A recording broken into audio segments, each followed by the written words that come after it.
The Fox Who Borrowed a Roar. In the heart of a lush green forest lived a little fox named Felix. Felix wasn't the biggest or the strongest, but he had a very quick mind. Still, bigger animals like Barnaby the badger often teased him. "You're too small to be a real fox," Barnaby would grunt, pushing past him. The true king of the forest was Tiberius, a huge tiger with stripes like shadows and a roar like thunder. When Tiberius walked by, the forest went silent. Rabbits hid in their burrows, and monkeys scrambled to the highest branches. Everyone was afraid of his mighty power. One afternoon, Barnaby cornered Felix. "Nowhere to run, little fox," he sneered. Thinking fast, Felix puffed out his chest. "You'd better be careful," he squeaked. "Tiberius the tiger is my best friend, and he has made me the new king of the forest." Barnaby just laughed. "Prove it," he challenged. Felix found Tiberius snoozing under a large banyan tree, full from a big lunch. "Great, Tiberius," Felix said with a bow. "The forest spirit has sent me to be your royal guide. You must follow me so everyone can see." The sleepy tiger yawned, amused by the tiny fox's boldness. "Very well, little guide," he rumbled. "Lead on."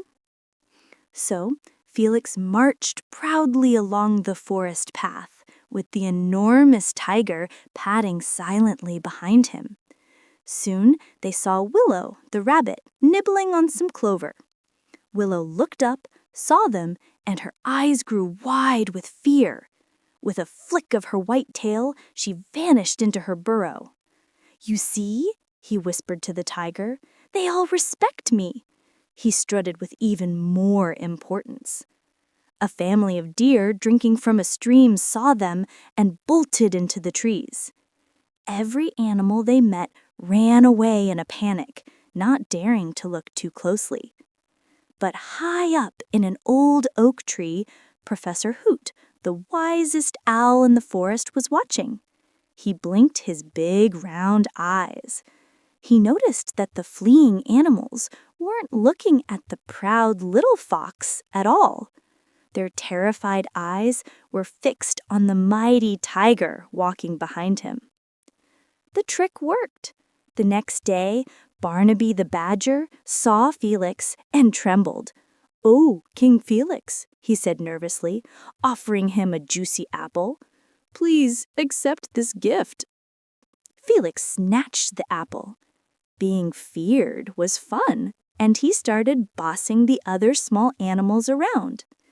Professor Hoot decided it was time for a lesson. He called a meeting with Willow and Barnaby. "Tell me," he hooted gently, "when you saw the fox on the path, what made you run?" The animals thought for a moment. "It was the tiger!" cried Willow. "I was scared of his big teeth." They all chattered in agreement, suddenly understanding. The next time Felix tried to order Barnaby around, the badger stood his ground.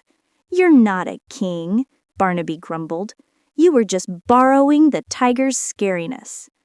Without the tiger behind him, Felix looked very small. He learned that day that true respect is earned by being brave and honest, not by hiding behind someone bigger.